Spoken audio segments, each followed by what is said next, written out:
जय सदाशिव। शिव की कृपा चैनल में आपका हार्दिक स्वागत है। परम पिता परमात्मा सदाशिव की असीम कृपा आप और आपके परिवार पर सदैव बनी रहे। तो इसी प्रार्थना के साथ आज हम जानेंगे कि हम जो छल कपट करते हैं, झूठ बोलते हैं, तो उसका दंड कितना भयानक होता है। और शिव जी के द्वारा ब्रह्मा जी ने जो विष्णु के साथ छल कपट किया था, झूठ बोला था, तो उसका क्या दंड दिया। तो नंदिकेश्वर कहते हैं कि ब्रह्मा विष्णु के युद्ध के बीच जब शिव अग्नि रूप स्तंभ के रूप में प्रकट हुए, तब ब्रह्मा और विष्णु में शर्त लग गई कि जो भी इसके छोर का पता लगाएगा वही प्रतिष्ठावान और सबसे बड़ा ईश्वर कहलाएगा। तब ब्रह्मा जी ने छल कपट करके केतकी का सहारा लेकर झूठ बोलकर शर्त जीत ली। श्री विष्णु सत्य बोलकर शर्त हार गए। तब शिव जी से कुछ भी छिप न सका।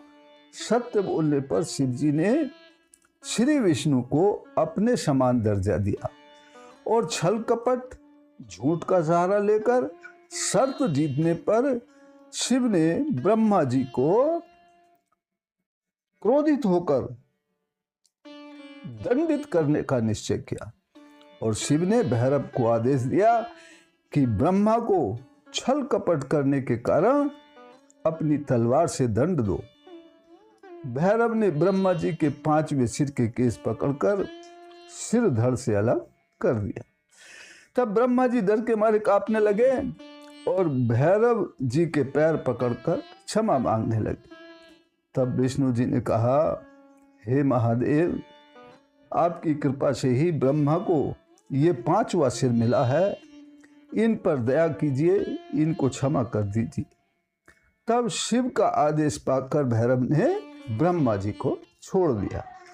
तब शिव जी ने कहा, ब्रह्मा, तुमने प्रतिष्ठा और प्रभुत्व पाने के लिए छल कपट का सहारा लिया है, अतः मैं तुम्हें शाप देता हूं कि तुम्हें इस पृथ्वी लोक पर सत्कार, स्थान और उत्सव से वंचित किया जाता है।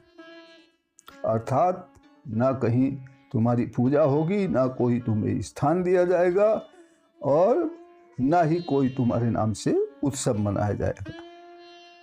अब ब्रह्मा जी को अपनी गलती का पछतावा हो चुका था। उन्होंने शिव के चरणों को पकड़ लिया और प्रार्थना और निवेदन करने लगे कि हे प्रभु, उनका 5वां सिर आप वापस कर दें। तब महादेव जी ने कहा, जगत की स्थिति को बिगड़ने से बचाने के लिए, जगत की स्थिति को बिगड़ने से बचाने के लिए पापी को दंड देना अवश्य ही चाहिए ताकि लोक मर्यादा बनी रहे। मैं तुम्हें वरदान देता हूं कि तुम गणों के आचार्य कहलाओगे और तुम्हारे बिना यज्ञ पूर्ण नहीं होंगे, लेकिन तुम्हारा 5वां सिर वापस नहीं किया जाएगा।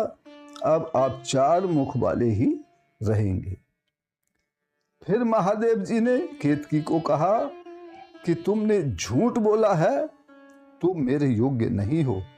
केतकी ने भी प्रार्थना की, निवेदन किया। तब शिव जी ने उसे कहा कि तुम मेरे भक्तों के योग्य रहोगे। अर्थात शिव भक्तों को केतकी से कोई आपत्ति नहीं रहेगी। तो शिव पुराण की इस कथा से यही ज्ञान मिलता है कि बड़ा बनने या कोई चीज प्राप्त करने के लिए, प्रतिष्ठा पाने के लिए छल कपट का सहारा नहीं लेना चाहिए। सत्य का ही आचरण करना चाहिए। सत्य का आचरण करने वाले की हमेशा विजय होती है। महादेव से छल कपट या सत्य कुछ भी छिपा नहीं रहता है। छल कपट करने वाले कठोर कष्टों को भोगते हैं। परम पिता परमात्मा सदाशिव हम सबको सत्य पर चलने की शक्ति प्रदान करें। इसी प्रार्थना के साथ फिर मिलते हैं अगली वीडियो में। तब तक के लिए जय सदाशिव।